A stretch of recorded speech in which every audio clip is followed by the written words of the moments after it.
Magandang gabi ho ulit. Maraming salamat. Pagtayo ko, tinatanong ko si Direk Jun at saka si Uge, ano ba tong award na to? Special jury citation for what? For best dressed of the night? Special jury citation for best performance? Ganun ba yon?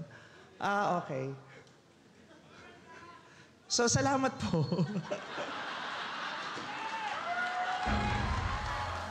Seriously, hindi ko talaga alam. Tagtatanga-tangahan ako. Ayoko naman magpasalamat, hindi ko alam, naiintindihan yung award. Nice. Pero, eto na po, babasahin din. ayun, i-explain pa lang, baka sa best hairstyle, best outfit. Ito Okay. na po.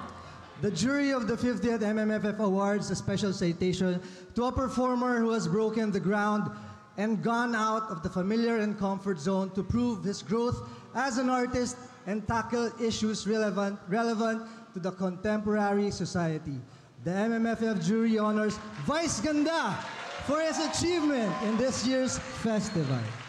Thank you very much! Oh my God!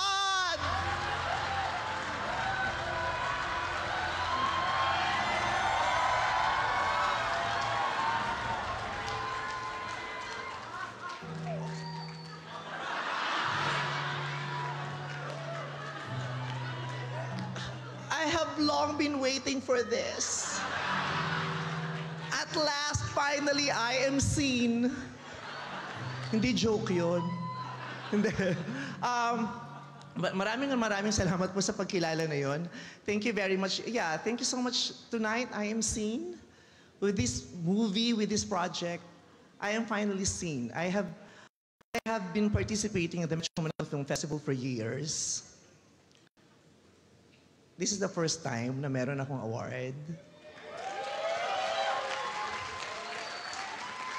Maraming salamat sa pagkakataon na ibinigay pa rin sa akin ng ABS-CBN.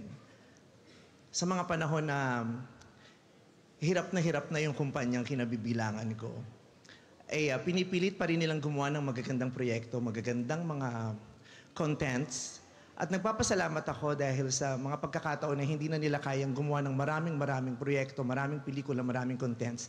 Isa ako sa mga napipili nilang gumawa ng mga pelikulang ilalabas nila bawat taon. At maraming salamat kay Direk Jun Lana, binigyan mo ako ng ganitong istorya. Binigyan mo ako ng ganitong istorya na inaantay na rin ng marami. Binigyan mo ako ng ganitong pagkakataon na gumanap sa isang karakter na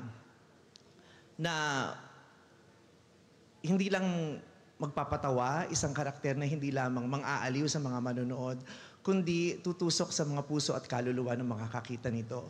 At makapagbibigay ng maraming realizations at maraming aral sa mga makakatunghay ng pelikulang ito. Maraming salamat sa paggabay mo at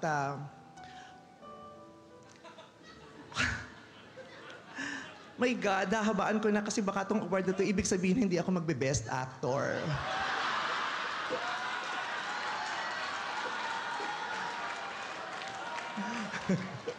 Baka ito yung award sa mga first runner-up. Yung baka sayang naman yung outfit at saka sikat naman siya, paakyatin na natin siya for star value of the moment.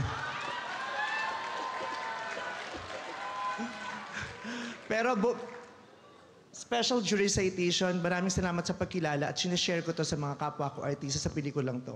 I also share this to Eugene Domingo, who I strongly and absolutely believe also deserved to be at least nominated for the Best Supporting Actress. Gayon din si Gladys Reyes at si Maris Racal at ang nanay kong si Malu Santos, producer ko pala yun. Malu de Guzman. Si Malu Santos naging artista. Maraming salamat po talaga. Hindi ko alam kung anong sasabihin ko, pero gusto kong i-share to sa nanay ko. Nanay, may award tayo, mabigat na mabigat. Meron ka na namang i-display at pupunasan at pagmamalaki sa mga kasama mo sa simbahan habang ipinagro-rosaryo niyo ko. At inaalay ito sa aking asawa na si Ayon Perez. Siya ang pinakamasaya dito. Maraming salamat at inaalay ko to sa lahat ng bahagi ng LGBTQIA+ community. para sa ating lahat to, maraming salamat sa Metro Manila Film Festival at kinikilala niyo ako at ang kakayahan ko, isang baklang performer. Maraming salamat. Congratulations to the one and only Vice Ganda!